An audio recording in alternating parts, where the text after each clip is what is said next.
ज्ञानवापी विवाद का मामला कोर्ट तक पहुंचने के बाद पिछले कुछ दिन में देश के अलग अलग इलाकों से मंदिर मस्जिद को लेकर विवाद की खबरें लगातार आ रही हैं। कुतुब मीनार, मथुरा, ताजमहल, अजमेर की दरगाह, लखनऊ की टीले वाली मस्जिद, लिस्ट लंबी है और ये तमाम उदाहरण हैं जहां हिंदू और मुसलमान मंदिर और मस्जिद को लेकर आमने सामने आ गए हैं।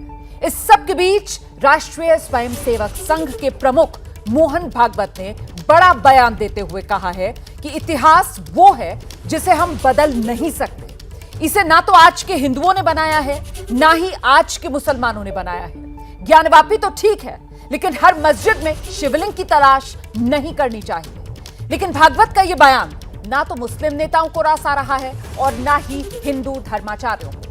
असदुद्दीन ओवैसी ने तो यहां तक कह दिया, यह संघ का पुराना तरीका है, जब कोई मुद्दा लोकप्रिय नहीं रहता तो वो उससे दूरी बनाते हैं और बाद में उससे खुद को जोड़ लेते हैं। अब सवाल यह है कि संघ प्रमुख के इस एकता वाले संदेश पर भी संग्राम क्यों हो रहा है? क्यों ना हम विवाद के मुद्दे को मिल बैठकर सुलझा लें? आखिर कब तक जारी रहेगा हिंदू मुसलमान? ये वो बड़े सवाल हैं जिनके जवाब तलाशेंगे। एक एक कर आपका परिचय कराते हैं। आज की इस चर्चा में जो खास मेहमान हमारे साथ जुड़ रहे हैं, हमारे साथ बीजेपी की तरफ से प्रवक्ता सुधांशु त्रिवेदी, आप देख सकते हैं मुस्लिम विद्वान अतीकुर रहमान साहब हमारे साथ मौजूद हैं। अवनीजेश अवस्थी जी प्रोफेसर हैं, दिल्ली यूनिवर्सिटी के संघ को करीब से जानते समझते हैं। राजनीतिक विश्लेषक प्रोफेसर जुनैद हारिस इस चर्चा में हमारे साथ जुड़ रहे हैं। वरिष्ठ वकील मुजीबुर रहमान और स्टूडियो में मेरे साथ मौजूद हैं यूनाइटेड हिंदू फ्रंट के अध्यक्ष जय भगवान गोयल जी। बहुत स्वागत आप सभी का। शुरुआत मुझे लगता है सुधांशु त्रिवेदी जी से करेंगे और उनसे समझते हैं। सुधांशु जी, आपको क्या लगता है, क्या वाकई देश में इस वक्त हिंदू बनाम मुसलमान तनाव इतना ज्यादा है कि संघ प्रमुख मोहन भागवत को आगे आकर ऐसा बयान देना पड़ा? इस बयान का मकसद आपको क्या लगता है सर, जब संघ प्रमुख कहते हैं कि रोज हर एक मस्जिद में शिवलिंग क्यों देखना, झगड़ा क्यों बढ़ाना? देखिए रोमाना जी, आज जो वातावरण बना हुआ है इन और स्मारकों को लेकर, देखिए इको कर रहा है, इसको ठीक करवा दीजिएगा जी सर।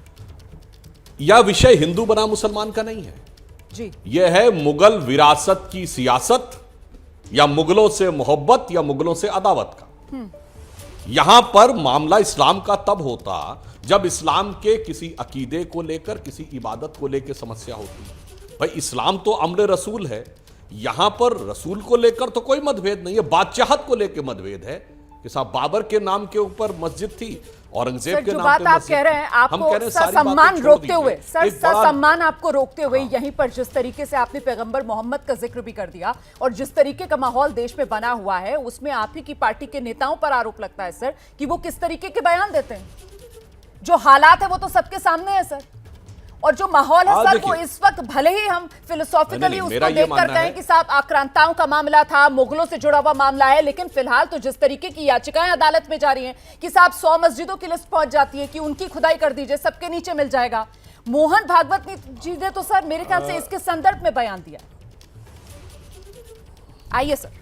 मोहन भागवत जी का बयान लोग पूरा क्यों नहीं सुनते? जी सर। उन्होंने तो कहा कि सबके पूर्वज एक थे जी, पहले मानिए कि सबके पूर्वज एक थे, फिर कहिए मुगलों की विरासत से हमारा कोई लेना देना नहीं, फिर ये दावा करिए हम मानने को तैयार हैं। ये तो बड़ी गजब की बात है कि यहां वो पॉलिटिकल पार्टी मजलिसे इत्तेहादुल मुसलमीन, जिनका नेता ये कहेगा कि 800 साल हमने इस देश पे हुकूमत की। रोमाना जी, 2007 में औरंगजेब की मृत्यु की 300वीं वर्षगांठ हुई, क्या जलसा हुआ था दिल्ली में, यानी हम पूरा ओढ़ेंगे। औरंगजेब के नाम की सड़क बदली गई, वो तो मंदिर मस्जिद का इशू नहीं था, डॉक्टर कलाम का नाम रखा गया। छाती पीटने के लिए आम आदमी पार्टी के विधायक भी आ गए, कांग्रेस के विधायक भी आ गए, और फिर कहते हैं कि साहब हमारा उससे मतलब नहीं है। तो ये तो वही वाली बात हो गई कि आज के जर्मनी में कोई गोरिंग और रूडोल्फ हेस और आइकमैन जैसे यहूदियों के होलोकॉस्ट करने वाले कहे, मैं तो इनको अपना आदर्श मानूंगा, इनके स्मारक को मैं पूजूंगा, मगर इनके स्मारक को पूजना ही यहूदी जर्मन भाईचारे का प्रतीक रहेगा।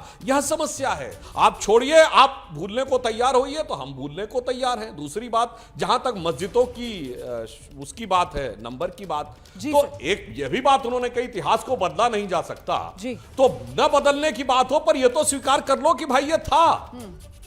और ये हम नहीं कह रहे हैं, चंद्रशेखर जी प्रधानमंत्री थे उस समय, जो बाबरी मस्जिद और राम जन्मभूमि के पक्ष की बातचीत हुई, स्वामी सत्यमित्रानंद गिरी ने उस समय में मौलाना अली मियां जो नदवातुल उलेमा के चांसलर थे, मुस्लिम पर्सनल लॉ बोर्ड के चेयरमैन थे, उनके एक आर्टिकल को कोट करते हुए लिखा था जिसमें उन्होंने 3300 मस्जिदें एक्सेप्ट की थी। इरफान हबीब जो इनके हरदिल अजीज, इन लोगों की सियासत के रकीब और इनके सबसे हकीम, उन्होंने भी मान लिया था कि भाई ये तो औरंगजेब ने तोड़ा था। तो सब आप मानने को भी नहीं तैयार हैं, ना विरासत से छोड़ने को तैयार हैं। आप एक बार मान लीजिए, जैसे एक और बात कहता हूं, टेक्नोलॉजी के साथ लीगलिटी भी बदलती है। रोमाना जी, आज से 50 साल पहले अगर इस बात का झगड़ा था कि इसका बाप मिस्टर एक्स या इसका बाप मिस्टर वाई, तो कहा जाता था भाई अपना अपना विश्वास रखो, झगड़ा मत करो। पर आज चलो विश्वास अपना रखो, डीएनए टेस्ट करा लेने में क्या जाता है भाई। बिल्कुल सही बात, बिल्कुल सही बात है। अतीकुर रहमान साहब, आइए आपकी प्रतिक्रिया। मोहन भागवत साहब का बयान, सर हिंदू मुस्लिम पर विराम लगाने के लिए कोई तो रास्ता तलाशना होगा ना। अच्छी राह दिखा रहे हैं संघ प्रमुख मोहन भागवत जी। रोमाना जी,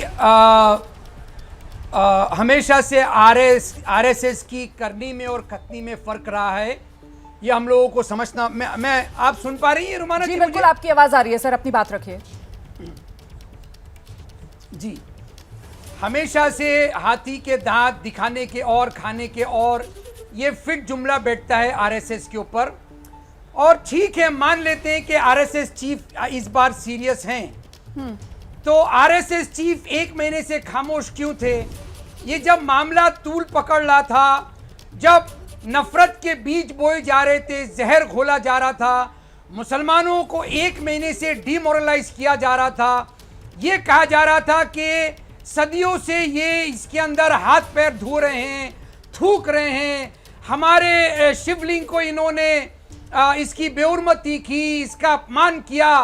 हम चिल्ला चिल्ला कर चैनल्स पे ये कह रहे थे कि भाई होश का पानी बाहर निकाल के हाथ पैर धोए जाते हैं, उसमें कोई थूकता नहीं है। एक मिनट अतीकुर रहमान साहब, आप आरएसएस प्रमुख मोहन भागवत के बयान को किस तरीके से इंटरप्रेट कर रहे हैं सर? क्योंकि अपने बयान में उन्होंने तो साफ तौर पर कहा है कि ज्ञानवापी का मामला ठीक है, उसका रास्ता अदालत से निकलेगा, सहमति से निकल जाए तो ठीक है, नहीं तो अदालत जो भी फैसला निकालेगी। आपके बयान से तो मुझे ऐसा लग रहा है जैसे आपको ऐसा लग रहा है कि ज्ञानवापी को लेकर मोहन भागवत की तरफ से क्लीन चिट दे दी गई है। ऐसा कुछ नहीं है सर, वो मामला अदालत में है, जानते हैं ना आप। तो ये तो और पेचीदा मामला है। तो आप कह दीजिए ना कि भाई काशी विश्वनाथ और मथुरा कृष्ण जन्म स्थान, अयोध्या, ये 3 मामलों को छोड़कर आप मैदान में आइए और आप मुसलमानों से अपील करिए कि भाई सारे मामले खत्म करिए।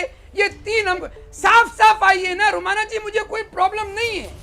मैं आपको अच्छी तरह से ये बताना चाह रहा हूं, अभी सुधांशु जी सिर्फ औरंगजेब और मुगलों से मुसलमानों को जोड़ रहे हैं। किस और इरफान हबीब साहब का भी आप उदाहरण दे रहे हैं।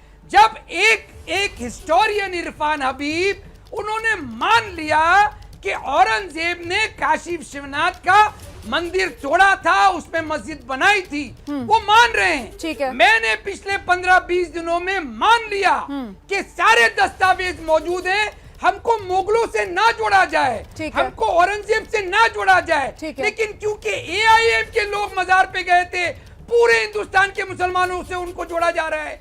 भाई आरएसएस चीफ ने अगर जो बात बोली है उसमें दोगलापना नहीं है, तो 1991 प्लेसेस ऑफ वर्शिप एक्ट वो रिकॉग्नाइज करते हैं या नहीं करते हैं, इसका भी खुलासा कर दीजिए। ठीक है, ठीक है। सुधांशु जी आपकी बात का जवाब देना चाह रहे हैं सर, संक्षेप में, उसके बाद मैं बाकी मेहमानों के पास आ रही हूँ। आ जाइए सुधांशु जी। एक लाइन बोल। जी सर, जी बस संक्षेप।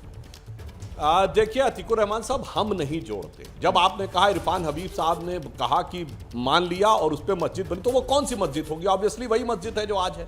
अच्छा, दूसरी बात, आपने कहा कुछ लोग गए थे औरंगजेब की उस पे कब्र पे या जश्न मनाने के लिए। तो मैं ये पूछना चाहता हूं, चलिए छोड़ दीजिए औरंगजेब को, ये बताइए मुझे, ये बताइए सैयद इब्राहिम रसखान कृष्ण भक्त कवि, शेख कृष्ण भक्त कवि, अब्दुल रहीम खान खाना बहुत बड़े हिंदी के विद्वान और अकबर के सेनापति थे, दारा शिको, इनकी जयंती मनाने वाला एक उदाहरण बताइए मुझे। ये सेकुलरिज्म के जो सूरमा घूमते हैं, गंगा जमनी तहजीब के अलंबरदार घूमते हैं, और वो पुराना जमाना छोड़िए, आज के जमाने में डॉक्टर एपीजे अब्दुल कलाम के नमाजे जनाजा में जाने वाले हमें 4 सेकुलर नेताओं के नाम बताइए। बुरहान वानी, याकूब मेनन, अफजल गुरु के लिए छाती पीटने वाले दर्जनों के नाम बताए जा सकते हैं।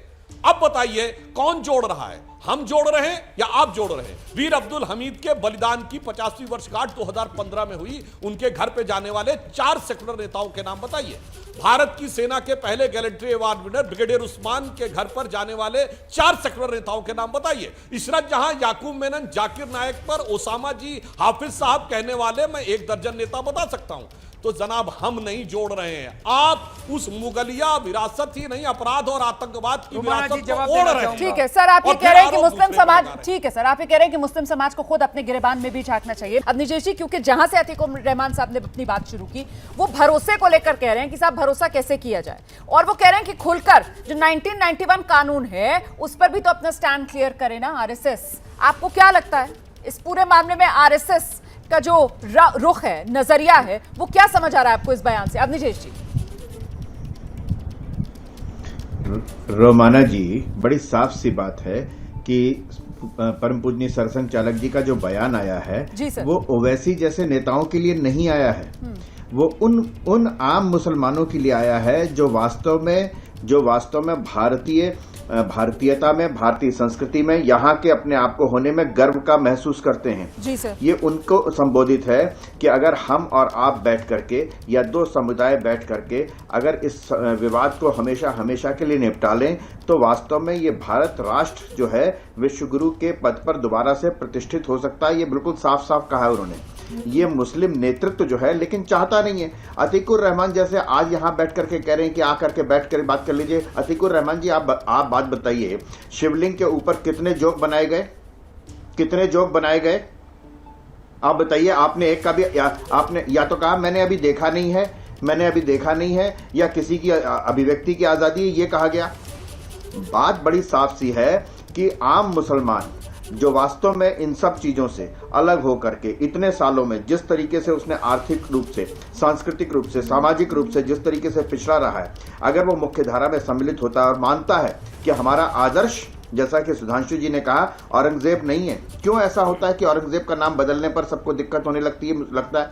ये हिंदू मुसलमान का चक्कर नहीं है। ये सवाल इस बात का है, सही कहा कि आप दारा शिकोह के नाम पर यहां पर कोई नहीं होगा, लेकिन औरंगाबाद होगा। औरंगाबाद का नाम अगर बदला जाएगा, औरंगजेब रोड का नाम बदला जाएगा, तो मुसलमानों को दिक्कत होगी। ये क्यों दिक्कत होती है? आप जाकर के देखिए ना, एक बार जाइए गुरुद्वारा सीसगंज साहब में, आपको मालूम चलेगा कि औरंगजेब क्या चीज की तरफ से जो बात कही गई, उन्होंने बहुत क्लियरली ये बात कही कि साहब इतिहास में जो हुआ उसे हम बदल नहीं सकते, और वो जो तब हुआ वो ना आज के हिंदू ने किया, ना उससे आज के मुसलमान का कोई लेना देना। लेकिन आपने अभी जो बात कही, मुझे लगता है प्रोफेसर जुनैद हारिस को आना चाहिए कि आखिरकार ये ऐसी स्थिति बन क्यों गई है, जिस बात का जिक्र अब निजेश अवस्थी जी भी कर रहे थे कि साहब शिवलिंग को लेकर किस तरीके के मजाक उड़ाए जा रहे हैं। अच्छा, उसमें हमने देखा कि प्रोफेसर रतन लाल जो दिल्ली यूनिवर्सिटी के एक प्रोफेसर भी हैं, बाकायदा उन पर पुलिस का एक्शन भी हुआ, बाद में उनको उस मामले में जमानत भी मिली, और इसी तरीके से जो मुस्लिम धर्म है उसको लेकर भी दूसरी तरफ से आपत्तिजनक बयान दिए गए। मैं ये समझना चाह रही हूं सर कि आखिरकार ये मंदिर मस्जिद करते करते ये हिंदू मुसलमान के बीच में अगर इसी तरीके से दरार चौड़ी होती जाएगी तो फिर हम कहां जा रहे हैं, हम देश को कहां लेकर जा रहे हैं, इसका हल क्या है? बिल्कुल, बहुत जेन्युइन सवाल है ये, और सवाल यहीं से नहीं है। बार बार लोग बात करते हैं और वरासत को मुग़लों से जोड़ते हैं। वरासत हम कह तो सकते हैं कि लाल किला और ताजमहल मुग़लों की है, लेकिन ये जानना चाहिए कि इबादत गाह किसी की वरासत नहीं होती है। और वरासत में हम तो ये कहते हैं कि 30% शिवाजी की फौज में मुसलमान थे। अब सवाल ये पैदा होता है उनकी वरासत कहाँ जा रही है? ज्ञानवापी को उनकी वरासत क्यों नहीं मान लेते हैं कि इबादत गाह है? इबादत गाह के इबादत गाह के तौर पर देखा जाए, उसको हिंदू मुस्लिम बना करके हम क्यों देखते हैं? रतन लाल को हम गिरफ्तार करते हैं और नुपुर शर्मा को छोड़ देते हैं, तभी प्रॉब्लम होती है। मैं समझता हूं कि अगर चीज़ों को एक तरह से देखा जाए और समझा जाए तो प्रॉब्लम नहीं होगी। मैं बार बार कहता हूं किसी धर्म का मजाक नहीं उड़ाया जा सकता है, और संविधान जो कहता है सर्वश्रेष्ठ मान करके, सर्वप्रथम मान करके, सबसे ऊंचा समझ करके बात उसकी होनी चाहिए। जिसमें सर, उसका मैं हिस्सा समझ- डैमेज हो गया। सर मैं समझ नहीं पा कितने रही हूँ लोगों ने सर, कहा कि इस तरह सर, लोगों ने सर, हमारी मैं मस्जिद को समझ नहीं पा रही हूँ पवित्र सर, मैं समझ नहीं पा रही हूँ कि आज मैं 2022 करना पे बैठकर चाह रहा जब हम चर्चा कर रहे हैं तो फिर हम 1979 और मक्का की मस्जिद का यहाँ पर जिक्र क्यों नहीं, कर रहे मैं जो हैं बात- सर? हम आज के हालात पर बात कर रहे हैं, नहीं, हम मैं अपने बता देश रहा के हालात पर हूं। बात मैं कर रहे हैं जो सर। मैं मैं आपके रोमाना पास जी कहना दोबारा चाहता आऊंगी, हूं। 1 मिनट में मुजीबुर मैं रहमान रोमाना के जी जो पास कहना चलती चाह हूँ रहा हूं, जरा मेरी सा। पूरी बात होने दीजिए। सर 1 सेकंड, आपने जो बात कही है उसी बात को आगे बढ़ा रही हूँ। मुजीबुर रहमान साहब, क्या मुसलमानों को पता नहीं है कि तरीका क्या है? जाइए ना पुलिस के पास, FIR दर्ज करवाइए, ये क्या तरीका है? FIR किया है, FIR किया है, कार्रवाई नहीं हो रही है। मैं खुद गया था जी 3 लोगों के साथ, और मैंने जाकर के खुद जो है शाहीन बाग पुलिस स्टेशन के अंदर पुलिस कंप्लेंट दी है, उसकी रिसीविंग मेरे पास है। उन्होंने कहा था कि अगले ही दिन हम इसके ऊपर FIR कर देंगे, वो अभी तक नहीं हुई है। तो आप ये तो एक तरीके से जो कह रहे हैं सुधांशु जी, वो ये कह रहे हैं कि आप करके दिखा दीजिए, आप चाहे कितनी कंप्लेंट करिए, आप कितनी सोर्स लगाइए, आप कितने कोर्ट लगाइए, आपका काम नहीं होगा, आपको इंसाफ नहीं मिलेगा। ये कहना चाह रहे हैं असल में। ऑलरेडी 2 FIR दर्ज हो चुके हैं इनके खिलाफ। एक सेकंड सुधांशु जी, ये आपने सुना तो जवाब, कार्रवाई ये क्यों नहीं मुजीबुर हो- रहमान कार्रवाई साहब क्यों नहीं हो हैं, रही ये FIR कह रहे हैं होने कि के ये खुद बावजूद? शिकायत दर्ज करा कर आए पुलिस में, और पुलिस ने कहा हो जाएगी पर FIR दर्ज नहीं की। आइए सर प्लीज जवाब दीजिए। हाँ देखिए, जो टेक्निकल पॉइंट है, आप कोर्ट भी जा सकते हो अगर आपको लगता है कि व्यवस्था में कोई भी चीज का समाधान नहीं निकल सकता है, तो यह आपकी समस्या है। यदि FIR दर्ज नहीं आप हुई हमारे है साथ तो हैं ना? आप उसके लिए आप ऊपर नुपुर शर्मा कंप्लेन के कर खिलाफ सकते हैं, FIR और करने को पुलिस तैयार हैं। किसी भी चीज का केस देखकर उस पर FIR दर्ज करती है। अच्छा दूसरी बात, अरे मैं जो कह रहा हूं पहले इसका जवाब दीजिए, जो मैंने अपनी पूरी बात अभी कर लूं। हजरत बल की मस्जिद पे कब्जा किया गया, किसी ने कहा मेरे पवित्र स्थल को अपवित्र कर दिया गया? ये बताइए, आप बाबरी मस्जिद के लिए बहुत रोते, चरारे शरीफ जला के खाक कर दी गई। किसी ने कहा कि चरारे शरीफ जला दी गई? उसी समय में 92, 93, 94 की बात है। यही अंतर है, और वो सब मुसलमानों ने किया। अपने धर्म स्थलों को उन कट्टरपंथी लोगों ने सब मामलों में, मगर उन कोई सब बोलता मामलों नहीं, में और रोमाना जी किसी को पता भी नहीं। उन सब मामलों इसलिए में मैं हम ये कहते कहना हैं कि जो चाहता मुजरिम है हूं उसको सजा कि दी जाए। बीमारी बड़ी हम आपके गहरी साथ है, खड़े नजर आएंगे। उस बीमारी को देखिए, बीमारी का इलाज करिए। आपके साथ समस्या यह है कि बीमारी का इलाज ही नहीं करना चाहते। अरे चलो, आप मुझे 4 सेकुलर नेताओं का नाम बताइए जिन्होंने चरारे शरीफ जलाने की आलोचना की हो, जिन्होंने हजरत बल के ऊपर जो कब्जा करके रखा था, जहां मुई मुकद्दस रखा है मोहम्मद साहब का, उस पवित्र स्थल पे जिन लोगों ने कब्जा करके रखा था, बताइए 4 बयान दिखाइए कि साहब मेरे साथ बड़ा गलत हो गया, इस्लाम के साथ अपमान हो गया। दिखाइए 4 बयान, मुझे दिखाइए। ये किस चीज का बॉलीवुड से लेकर और इस्लामिक स्कॉलर से लेकर पॉलिटिशियन से लेकर प्रोफेसर तक, ये किस यही चीज, समस्या है ये किस जनाब। चीज पर सवाल है? यही समस्या सवाल ये है, है मैं तो जनाब। कहता और हूं कोर्ट का किसी जजमेंट आने किसी के बाद मंदिर भी के ऊपर भी होगा राम तो हम उसकी जन्मभूमि के ऊपर मुखालिफ झगड़ा हैं। करना। ठीक है, हम- मैं इस चर्चा को आगे बढ़ाती हूँ। मुझे लगता है बहुत देर से नहीं, जय आप भगवान दिखाइए गोयल ना। जी अपनी बारी का हमारे यहाँ इंतजार गलत कर रहे हुआ, हैं। ठीक है सर, हमारे यहाँ गलत होता है, लोग खड़े हो जाते हैं। कहां खड़े हुए? मैं आपसे पूछ रहा हूं कि नुपुर शर्मा के खिलाफ आपने क्या किया है अभी तक? आपने सर, क्या ये किया है? बहस आगे मुसलमानों नहीं की बढ़ बात छोड़ पाएगी। दीजिए। सर, ये अरे भाई, बहस जो आगे गुणवत्ता नहीं के बढ़ आधार पाएगी पर होगा, सर। कार्रवाई आप होगी। उनसे पूछते आपने रहेंगे क्या किया सेकुलर है? नेताओं के आपके नाम, ऊपर वो बकता आपसे है। पूछते रहेंगे कि आप अपनी पार्टी के नेताओं के नाम बता दीजिए जिन्होंने इस तरीके के आपत्तिजनक बयान के खिलाफ आगे बढ़कर कार्रवाई की हो। तो रहने दीजिए सर, इस बहस में मत पड़िए। मुझे लगता है जय भगवान अरे गोयल भाई, जी के पास अकबरुद्दीन चलते ओवैसी ने हैं। इतना जय घटिया भगवान बयान गोयल दिया था, जी। उसके बाद वो बरी हो गया क्योंकि सर- इस जंग की वकालत की तेलंगाना की सर, सरकार सर, ने असल- क्या क्या नहीं बोला था अकबरुद्दीन ओवैसी ने? सर, अकबरुद्दीन बोलिए, ओवैसी मेरी भगवान चर्चा नाथ का की विषय माता जी नहीं के बारे है में क्या सर। क्या नहीं बोला था? अकबरुद्दीन ओवैसी मेरी चर्चा का विषय नहीं है आज। हम जिस नहीं, मुद्दे इसीलिए पर मैं कह चर्चा रहा कर रहे हैं हूं, उसी जब पर आप बात डिस्कशन करते हैं। करेंगे और तो आप उसके secondly, खिलाफ सर- अच्छा अकबरुद्दीन और ओवैसी के बयान के secondly, खिलाफ सर- बयान देने वाले 4 secondly, नेता सर, secondly, तो कुछ सर, नहीं है। AIMIM का कोई नेता भी अभी इस पैनल में नहीं है। ठीक है, तो रहने देते हैं अभी उसको। जय भगवान जी प्लीज आप आइए। और अभी एक बात जो यहाँ पर चर्चा में निकल कर आ रही थी कि साहब क्या ये हल हो सकता है कि काशी, मथुरा, अयोध्या का फैसला तो हो चुका है अदालत से, काशी मथुरा को लेकर अगर बातचीत की जाए और इस पर मिल बैठकर किसी तरीके की सहमति बना ली जाए, तो क्या ये मंदिर मस्जिद वाला जो विवाद है सर, जो अब तो ऐसा लग रहा है कि देश की हर गली मोहल्ले में फैलता सा चला जा रहा है संक्रमण की तरह, मतलब वो कोरोना वायरस खत्म हुआ, अब ये मंदिर मस्जिद वाला वायरस, इसमें देश फंसा हुआ नजर आ रहा है। कोरोना ने वैसे ही देश के 2 साल बर्बाद कर दिए, अब पता नहीं, समझ में ही नहीं आ रहा है कि मंदिर मस्जिद वाला जो वायरस है ये देश को कितने साल पीछे लेकर जाएगा। इसका अंत कैसे हो सकता है सर? क्या काशी मथुरा इसका हल निकाल लिया जाए तो ये वायरस खत्म हो सकता है सर? देखिए, पहली बात तो ये है, हिंदू समाज अपना हक बताने के लिए, अपना हक जताने के सड़कों पर नहीं आया। जी, हमने अपने जो प्रत्यक्ष प्रमाण हैं वो कोर्ट के माध्यम से जो हमारा हक है हम लेने के लिए गए हैं। इस बात का इतिहास गवाह है कि हमारे काशी विश्वनाथ का मंदिर, हमारे कृष्ण जन्मभूमि मंदिर औरंगजेब में तोड़वाए, इसके प्रमाण हैं। और औरंगजेब का जो लिखा हुआ है वो भी आज हमारे सामने पड़ा हुआ है। उसको भी देख करके अगर हमारे मुस्लिम पक्ष के लोग अनदेखी करेंगे, मानेंगे नहीं, तो बात कैसे बनेगी? एक बात। दूसरी, जिस तरह से हमारे शिवलिंग को फवारा कह करके खुलेआम हमारी हिंदुओं की भावनाओं के ऊपर नमक छिड़का जा रहा है। अभी हम बात करते हैं ओवैसी की।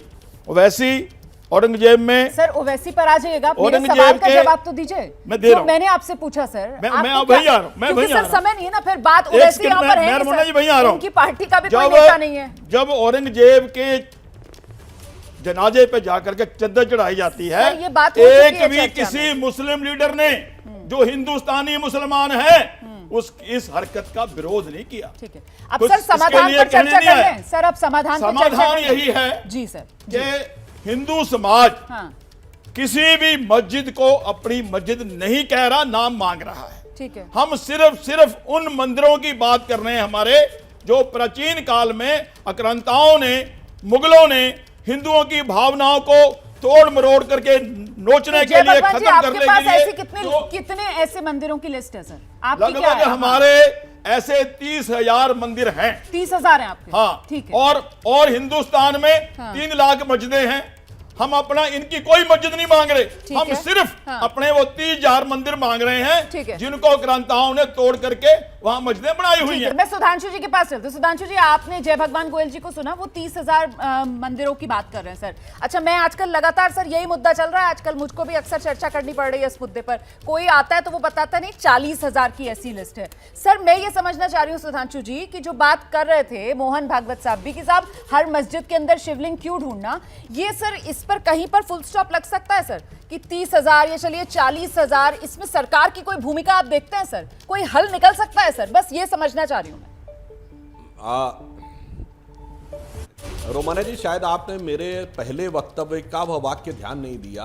मैंने चंद्रशेखर जी के समय की जो दोनों ग्रुप्स में बातचीत हुई थी उसका उदाहरण दिया था। स्वामी सत्यमित्रानंद गिरी ने मौलाना अली मियां, जो नदवातुल उलेमा लखनऊ के चांसलर, मुस्लिम पर्सनल लॉ बोर्ड के चेयरमैन थे, उनके आर्टिकल को कोट करके 3300 मस्जिदों का हवाला दिया, जिसमें उन्होंने खुद कहा था ये मंदिरों को तोड़ के बनी। अब देखिए, एथेंटिसिटी छोड़िए, मैं तो ये कह रहा हूं उस समय ये कहा गया था कि सिर्फ ये 3 स्थान, काशी, मथुरा और अयोध्या, यह छोड़ दीजिए, बाकी सारा विषय छोड़ने को तैयार है। एक ऐतिहासिक मौका था उस समय मुस्लिम समाज के पास, 1949 में मौका था, और आपको पता है मुस्लिम समाज विचार भी कर रहा अभी था, मौका खत्म क्योंकि हो वो चुका है। 1961 में मुद्दा ही बनाया जाके 12 साल के बाद। चाह रही हूँ कि अभी अब- कोई गुंजाइश नहीं, मैं बाकी इसलिए कह है, रहा हूं। क्योंकि आपने खुद पहले 3 का, फिर आपने 3300 की बात की। जय भगवान इसी कह गोयल जी रहा हूं। 30,000 की बात कर रहे हैं। कोई और मेरे शो के अंदर आता है, वो कहता है नहीं 40,000 है। वो लिस्ट तो लंबी होती जा रही है ना रोमाना सर। जी, आपको करेक्ट कर दूं। जी सर। रोमाना जी, आपको करेक्ट कर दूं, मैंने 3300 नहीं कहा, मैंने मौलाना अली मियां को कोट किया, उन्हीं को कोट करके आपने इसलिए बोला। आप जी, सही जी। बात बोलिए, जी मैंने सर। नहीं कहा। ठीक है और सर। मैं एक और बात कहता जी हूं, सर। अब मैंने एक और बात कहता हूं,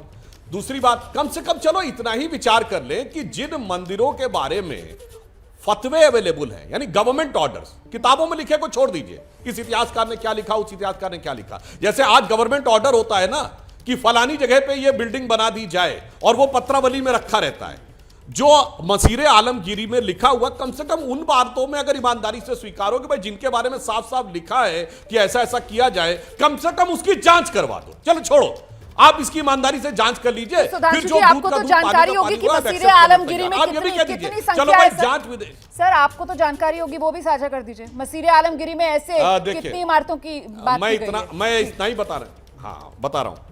अब देखिए, मसीरे आलमगीरी में ज्ञान वापी के संदर्भ में 10 अप्रैल की डेट 1669 को लिखा है कि कटक, मुल्तान और काशी में ये तोड़ दिया जाए, उसके स्थान पे मस्जिद बनाई जाए, और 2 जून 1669 को हुक्म की तामील भी लिखा हुआ है।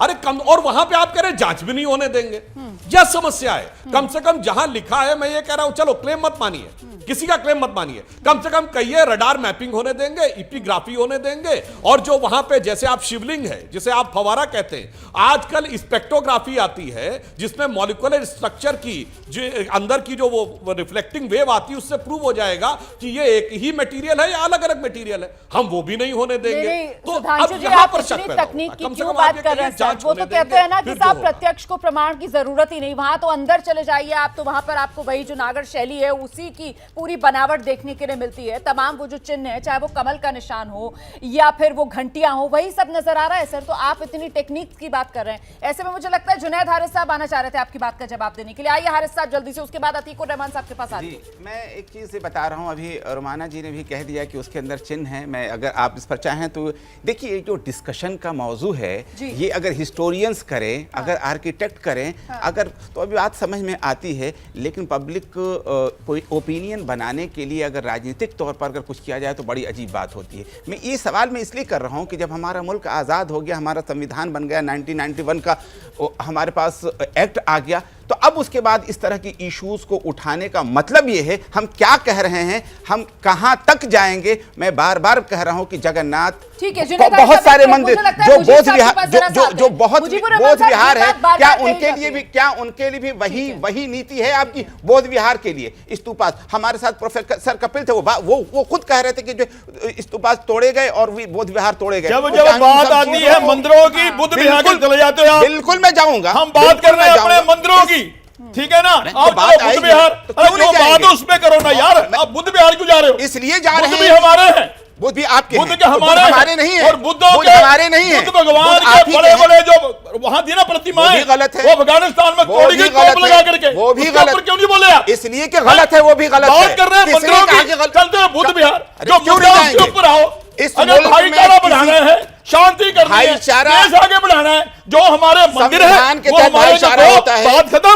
बैठ के बात करो, उसके ऊपर तो बात करनी रहे। संविधान के तहत भाईचारा होता है, किसी पर अत्याचार करके नहीं। जिस चीज को संविधान शिवाजी को ने कहाँ नहीं मानते हो किया, जी? जिस चीज को शिवाजी संविधान ने को नहीं कहाँ किया, मानते हो जी? जिस इशू कहाँ को गया था साहबानों में संविधान, कहाँ गया था सीए पे संविधान? काशी विश्वनाथ आसमान मंदिर बना। अचानकता की बात कर रहे हैं, खुलेआम विरोध कर रहे हो, बात संविधान की कर रहे हो। 1735 में जनसंख्या काशी नियंत्रण की विश्वनाथ बात मंदिर कर रहे बना, हो, वो हिंदू और नहीं धज्जियां थे, उड़ा रहे हो। कहाँ शिवाजी संविधान की हिंदू बात नहीं कर रहे हो? थे। ये कौन सा संविधान है? इस इशू जो को संविधान उससे तुम्हारे पहले क्यों अनुकूल नहीं है उठाया वो गया? संविधान है, जो तुम्हारे अनुकूल नहीं है वो इशू- संविधान नहीं है। हम ठीक हर है। चीज को मानते हैं संविधान। कहाँ आप मानते हैं? बताओ किस पर बात आप करना चाहते हो? मैं एक संविधान में हर सेकंड, चीज एक को सेकंड, मानता हूं। बहुत आप दोनों की बहुत चर्चा हो देखिए। रही है मोहन भागवत के बयान पर। हिंदू और मुस्लिम दोनों पक्षों की तरफ से बयानबाजी चल रही है, तेज बयानबाजी चल रही है, और इस बीच केंद्र सरकार में मंत्री हैं निरंजन ज्योति, उन्होंने बड़ा बयान दिया है। उन्होंने कहा है कि हम चाहेंगे हमारे आराध्य स्थानों का फैसला हिंदू पक्ष में हो। उन्होंने भागवत के गड़े मुर्दे क्यों उखाड़ने वाले बयान पर बिना नाम लिए तंज भी किया है। मोहन भागवत के बयान पर साध्वी निरंजन का तंज। सच्चाई छुप नहीं सकती, बनावट के उसूलों से खुशबू कभी आ नहीं सकती, कागज के फूलों से। तो वहाँ सच्चाई थी, वहाँ सबूत थे, सबूत के आधार पर कोर्ट ने आदेश दिया, और जिसके लिए हम लोगों ने आंदोलन किया था। एक चरम पर गया था आंदोलन, गोलियां भी खाई, जाने कितने लोग शहीद हुए। आज वो हमारे सामने ही बन रहा है। तो काशी विश्वनाथ जी का तो सीधे नंदी भगवान साक्ष्य हैं कि इधर को मुख किए बैठे तो वहाँ भगवान शंकर विराजित है। तो मुझे लग रहा है कि ऐसे जहाँ स्थान है, अब जो लोग कह रहे हैं कि गड़े मुर्दे उठाने की क्या ज़रूरत पड़ी है, भाई जो हमारे मंदिरों को तोड़ करके मस्जिदें बनाई गई हैं, तो हमारे वो आराध्य स्थान है।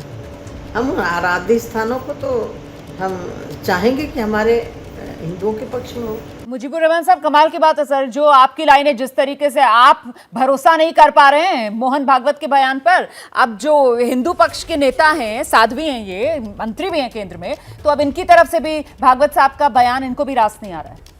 मुझे जो उन्होंने जो कहा कि स्टॉप लगना चाहिए, फुल स्टॉप लगना चाहिए, मैं उससे एग्री हूं। लेकिन जो उन्होंने कहा कि ज्ञानवापी को छोड़कर अब आज के 15 साल 20 साल बाद फिर कहेंगे कि फला को छोड़कर, फिर फला को छोड़कर, तो 1 by 1 जी क्या कर रहे हैं, एक ट्रिक के साथ ये काम कर रहे हैं। बैठ जाओ, आप पहले बोध विहार दे दो सारे, फिर दे देंगे। बोध विहार दे दो, पहले बोध विहार दे दो, पहले दे दो, पहले दे दो, पहले आप दे दो बोध विहार, पहले बोध विहार दे दो, पहले बोध विहार दे दो। बुद्ध हमारे हैं, तुम्हारे नहीं है।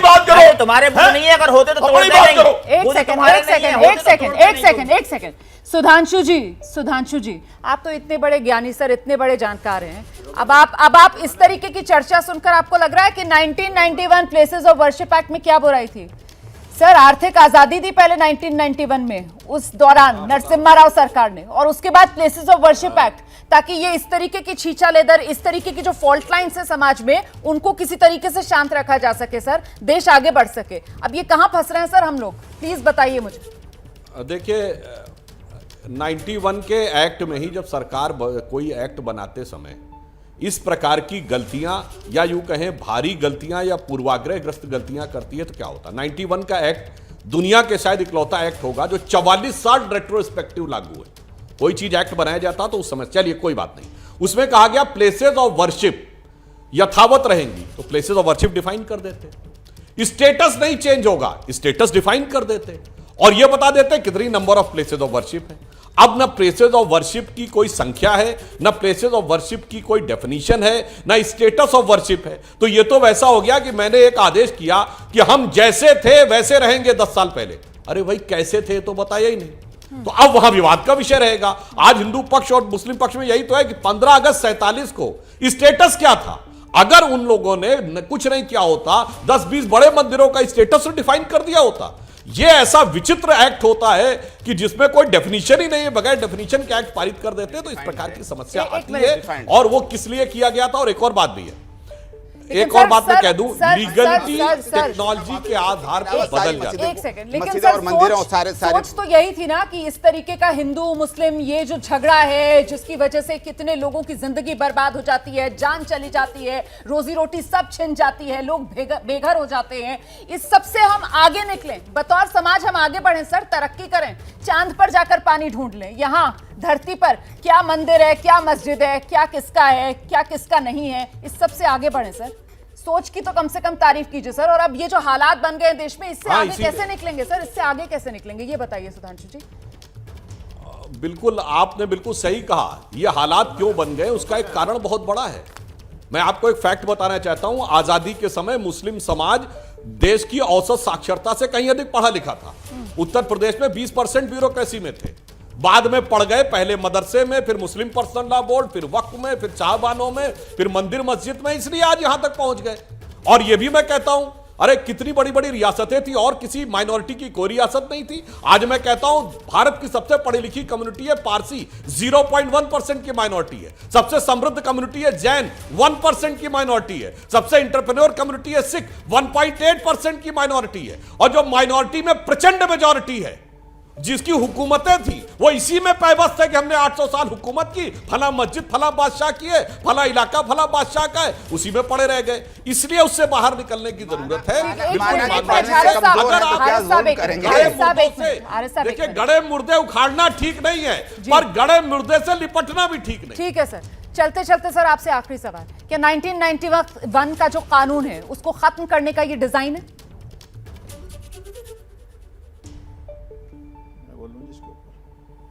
सुधांशु आप जी हमसे पूछ रही जी सर, आप हमसे, हाँ सर, देखिए 1991 का जो कानून है वो उसके खिलाफ एक, हाँ मैं बता रहा हूं, 1991 का जो कानून है वो कोर्ट में चैलेंज है। यदि कोर्ट ने रिजेक्ट कर दिया होता तो फिर पार्लियामेंट इस पर तय करती। अब चूंकि कोर्ट ने एक्सेप्ट कर लिया है तो पहले एक बार कोर्ट अपना डिसीजन देगा, हम उसको हिसाब से मानेंगे। अभी तो मामला सवाल आपसे इसलिए पूछा सर, मैंने ये सवाल आपसे इसलिए पूछा क्योंकि इस मामले को चैलेंज करने के लिए जो याचिकाकर्ता थे उनकी तरफ से तो ये कहा जा रहा था कि साहब अदालत ने तो केंद्र सरकार से उनका रवैया जानने के लिए इस पर कहा था कि आप जवाब दीजिए। केंद्र सरकार की तरफ से कोई जवाब दिया ही नहीं गया है सर। तो वो तो एक तरीके से कह रहे थे, मतलब ये मौन स्वीकृति है जो केंद्र सरकार दे रही है। इसीलिए मैंने आपसे पूछा सर, 1991 कानून खत्म करने का ये डिजाइन है। कह रहा हूं नहीं, मैं तो सिर्फ कह रहा हूं, चलिए दुनिया में एक कानून बताइए जो 44 साल पीछे से लागू और विदाउट एनी डेफिनेशन, बता दीजिए। सर मैं ऐसे महान कानून बना दे जाते तो आगे जाके भविष्य में समाज, देश, कॉन्स्टिट्यूशनल लीगल, मैं कानून के मेरिट की बात नहीं कर रही हूं, मैं तो कानून के मेरिट की बात नहीं कर रही हूं। लागू हो आप सरकार में डेफिनेशन ही ना हो। नहीं सर, आप सरकार में फंसा है ना, आप सरकार में है सर, आपके पास नंबर्स हैं, कानून जो है वो लोकसभा में बनता है। हाँ, इसीलिए आपसे पूछ रहे थे। हाँ तो अच्छा चलिए रोमाना जी, कानून पे इन लोगों को बड़ा अकीदत है, सीए को मानते हैं, पूछिए काहे विरोध कर रहे थे शाहीन बाग? आप पूछ रहे हैं मुझसे, बहुत बचाव का तरीका है। किसान कानून पे आंदोलन करेंगे, सीए पे आंदोलन करेंगे, 91 के एक अजीबोगरीब कानून के लिए कहेंगे उसकी सहारी चाहिए। ऐसा नहीं चलता, इतनी सेलेक्टिव अप्रोच नहीं। या तो ईमानदारी से कहिए हमें भरोसा है, वही पार्टियां जो कहती थी ट्रिपल तलाक और हलाला पे कौन होती है पार्लियामेंट मुस्लिमों के बारे में कानून बनाने वाली, वो आज कहते हैं 91 का कानून मानो। जो ये कहते थे कि सुप्रीम कोर्ट ने डिसीजन दे दिया राम जन्मभूमि पे, तो भी क्या हुआ था, कयामत बाबरी मस्जिद रहेगी, वो कहते हैं कोर्ट का डिसीजन मानो। और डिसीजन भी कैसा, बगैर जांच ना होने दो पर फिर भी कोर्ट की बात मानो। तो इस ढंग की जो विचित्रताएं हैं, अगर हम ईमानदारी से कोई समाधान निकालने का प्रयास करेंगे तो वंस फॉर ऑल समाधान निकल सकता है, पर उसके लिए एक ईमानदारी होनी चाहिए अप्रोच में। इस वक्त की बड़ी खबर जानिए आप। दिल्ली के उप मुख्यमंत्री हैं मनीष सिसोदिया। अब से थोड़ी ही देर पहले उन्होंने असम के मुख्यमंत्री हेमंत बिस्व शर्मा पर पीपीई किट में भ्रष्टाचार का आरोप लगाया था। मनीष सिसोदिया की तरफ से आरोप लगाया गया कि हेमंत बिस्व शर्मा जो मुख्यमंत्री हैं असम के, उन्होंने अपनी पत्नी को पीपीई किट के लिए ठेके दिलवाए। अब सिसोदिया के आरोपों पर असम के मुख्यमंत्री ने जवाब दिया है। वो कह रहे हैं कि कोरोना काल में उनकी पत्नी ने जो पीपीई किट बांटे वो मुफ्त में बांटे, फ्री में बांटे, उन्होंने किसी से एक पैसा नहीं लिया पीपीई किट के लिए। यह कहना है हेमंत बिस्व शर्मा का। कुछ देर पहले दिल्ली के उप मुख्यमंत्री मनीष सिसोदिया की तरफ से बड़े आरोप लगाए गए थे असम के मुख्यमंत्री हेमंत बिस्व शर्मा पर कि उन्होंने पीपीई किट को लेकर अपनी जो पत्नी है उन्हीं को ठेके दिलवा दिए। और अब हेमंत बिस्व शर्मा की तरफ से जवाब दिया गया है। वो कह रहे हैं मुझ पर और मेरी पत्नी पर जितने आरोप लगाए गए हैं वो सब बेबुनियाद। पीपीई किट सप्लाई जरूर किए मेरी पत्नी ने, लेकिन सब मुफ्त में किए, फ्री में, किसी से एक पैसा भी नहीं लिया।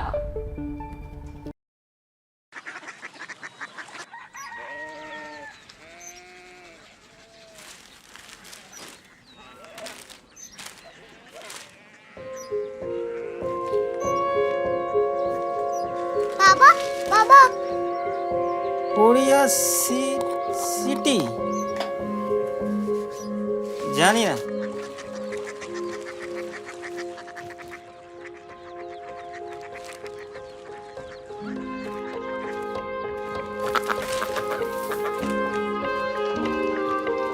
Korea city? हाँ।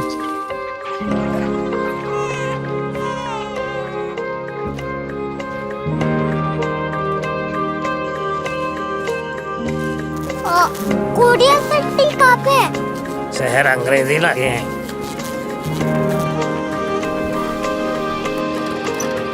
Korea city.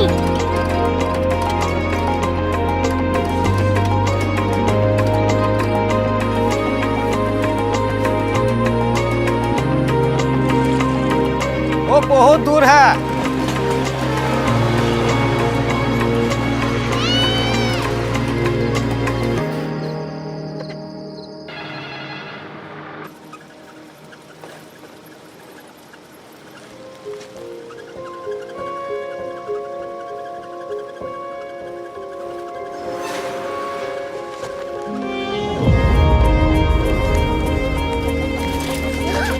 Korea city.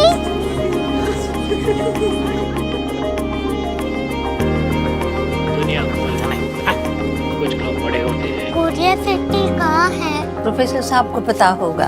हो, ये छोटा वाला ग्लोब लगता है और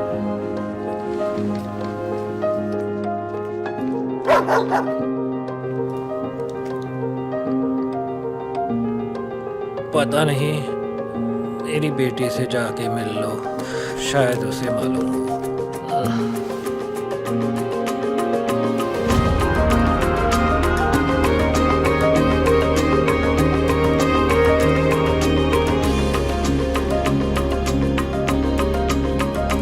हाय,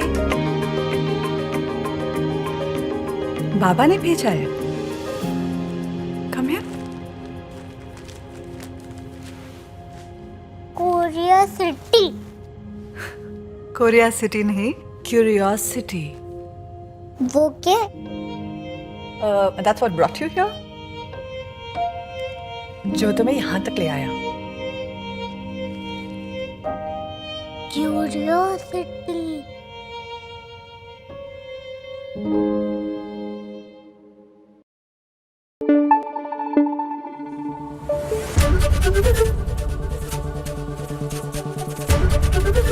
एबीपी न्यूज आपको रखे आगे।